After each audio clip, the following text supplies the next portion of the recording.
Olá! Hoje em dia, na internet, existem diversas comunidades de pessoas que curtem teorias sombrias sobre personagens de desenhos animados e algumas delas soam muito convincentes. Você quer saber o que realmente pode ter acontecido com o burro de Shrek? Qual é o significado oculto por trás da história de Wall-E? O que aconteceu com Sully de Monstros S.A.? Então assista ao vídeo até o fim, mas esteja preparado para o fato de que sua infância não será mais a mesma. Vamos lá!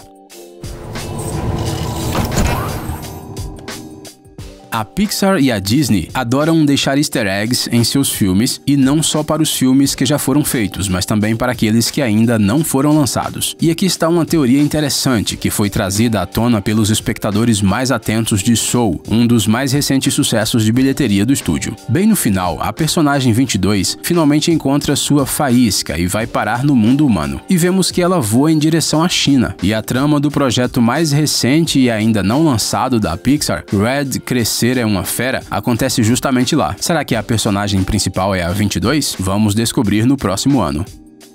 99 em cada 100 pessoas certamente dirão que o personagem favorito delas, do Shrek, é o burro. Ele é desajeitado, engraçado e muito bonzinho, como não amá-lo? Mas tem outra teoria interessante sobre esse assunto. Talvez gostemos tanto desse personagem porque subconscientemente sentimos que ele tem uma semelhança conosco. Explicamos melhor. Muitos fãs acreditam que o burro costumava ser um humano. Tire suas conclusões. Já na primeira parte, vemos como todos se surpreendem com o fato de que o burro fala. Enquanto isso, os outros animais também falarem não incomoda ninguém. Será que isso significa que o burro é especial? Next, what have we got? Well, I've got a talking donkey. Right. Well, that's good for 10 shillings. If you can prove it. Possivelmente, mas temos mais alguns fatos. Na terceira parte da saga, o burro fala sobre os seus anos de escola e para imediatamente quando o gato de botas pede para que ele conte mais detalhes. Already starting to feel nauseous from memories of wedgies and swirlies. But how did you receive the wedgies when you are clearly not the wearer of the underpants? Let's just say some things are better left unsaid and leave it at that. No mesmo filme, o gato e o burro trocam de corpo e quando o gato no corpo do burro começa a emitir uns sons incompreensíveis, o burro diz: "Oh, você vai aprender a controlar isso." Oh, you'll learn to control that.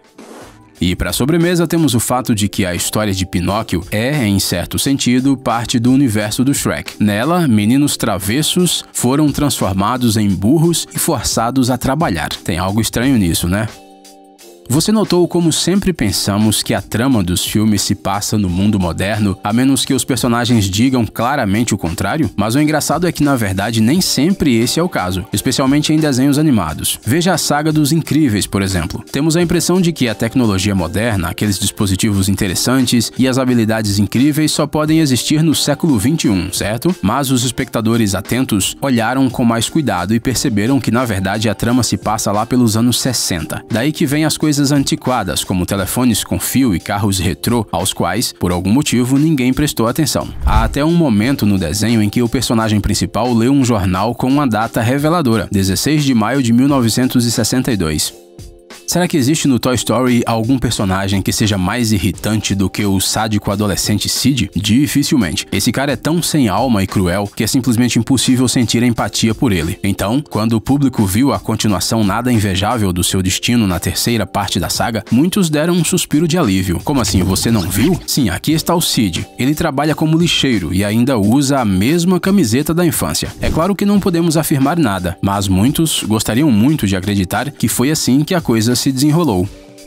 Você pode nem saber da existência dos curtas da Pixar, e isso é uma pena. Às vezes tem easter eggs simplesmente valiosos escondidos neles. Por exemplo, em Parisaurus Rex, que saiu entre a terceira e a segunda parte da saga Toy Story. Nele vemos os personagens se divertindo na casa da garotinha Bonnie. Do nada, ela leva o Rex para nadar na banheira, e o que vemos? Vemos a evidência que está bem na sua frente. Dê uma olhada nessa capa da privada, é igualzinha ao esquema de cores do Sully, do Monstros S.A. Só podemos supor o que aconteceu com ele, mas a intuição sugere que o monstro poderia muito bem ter visitado a Bonnie um dia no meio da noite e não ter tido tempo de escapar dos seus pais atenciosos. Agora está passando em todo mundo um filme chamado Patrulha Canina, mas antes dele ser lançado, a Nickelodeon já havia transmitido 8 temporadas da série de televisão original. O enredo é aparentemente simples, as aventuras de um grupo de cães fofos liderados por um menino chamado Ryder, que guia o esquadrão de 4 patas e os ajuda a resolver vários problemas. Tem algo de estranho nessa história. Muitos acreditam que, se você olhar um pouco mais fundo, poderá haver um passado muito sombrio por trás disso, porque o Ryder mora com outros cães em uma espécie de torre de vidro, onde estão seus pais, porque ele se comunica com os animais na mesma língua. Alguns explicam dessa forma: o menino perdeu seus pais, e então algo basicamente pifou em sua cabeça. Ele começou a delirar que seus animais de estimação estavam falando com ele e também substituiu mentalmente médicos, policiais e bombeiros por cachorros, pois eles, na forma humana, não salvaram seus pais. Bem, já a torre de vidro é uma possível referência à CN Tower em Toronto, onde ele pode ter estado um dia em uma excursão com sua família. Achou sombrio? Nós te avisamos.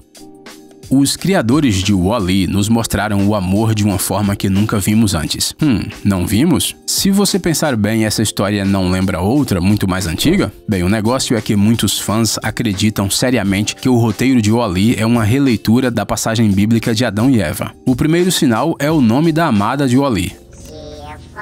Mas isso não é suficiente, concordamos. Tem também a planta que o robô gentil encontrou entre toneladas de lixo e depois mostrou a Eve. Parece um pouco com a maçã proibida, certo? Bem, a cereja do bolo são as cenas finais, em que os dois robôs finalmente chegam à Terra e provam que a vida nela é possível. Não é óbvio que o espaço, neste caso, é o paraíso, de onde os heróis foram expulsos? Pois é, também estamos em choque.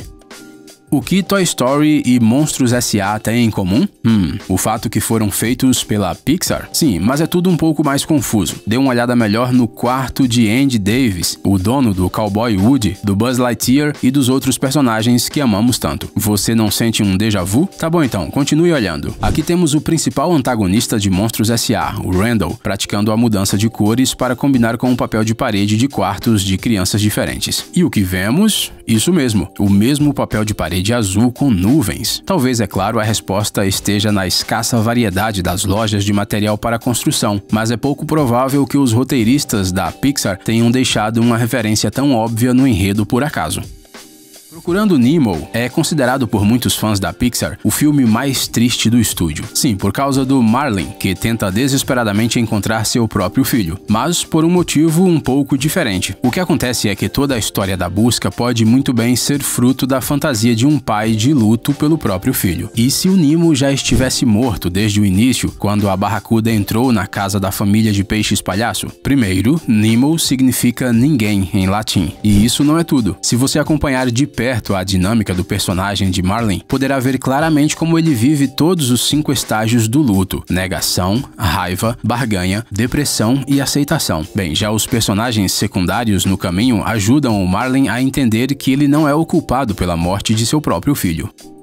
É pouco provável que você se lembre de todos os 7 anões da Branca de Neve, mas esse lerdo é difícil de esquecer. Esse é o Dunga, aparentemente o mais jovem do grupo de criaturas mágicas. Ele vive derrubando tudo, se comporta de um jeito bobo e não sabe falar nada. Quem é ele, esse personagem misterioso, e o que aconteceu com ele no passado? Existe uma versão. Muito possivelmente o Dunga é, na verdade, o Gepeto do Pinóquio. Por acaso você não vê como eles são parecidos? Os fãs explicam dessa forma. Inicialmente eram 6 gnomos. Um dia, eles encontraram uma criança abandonada e, pensando que era um deles, começaram a criá-la. Mas com o tempo foi ficando cada vez mais óbvio que Gepeto não se parecia com seus parentes, razão pela qual ele era zoado. No final, o pobre homem foi expulso de casa e foi para a Itália começar do zero. Parece um pouco forçado? Bem, cada um acredita no que quiser.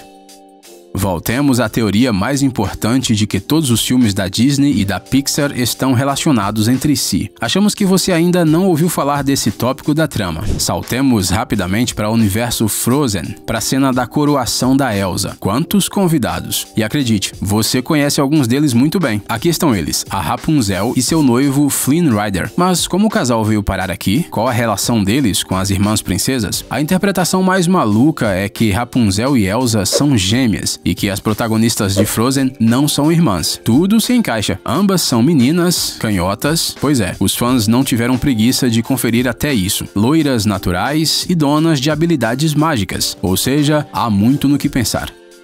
Você reconhece o feiticeiro assustador Dr. Facilier de A Princesa e o Sapo? Então, no desenho animado, há um momento em que o vilão invoca espíritos malignos e a silhueta de um deles provavelmente é familiar para você. Consegue adivinhar? Um dos espíritos parece ser o Jack Esqueleto de O Estranho Mundo de Jack. Os fãs veem uma conexão clara aqui. O Estranho Mundo de Jack foi dirigido pelo lendário Tim Burton, aquele que começou sua carreira na Disney e fez um grande número de desenhos e filmes com apoio do estúdio. E a história do Jack é apenas uma delas.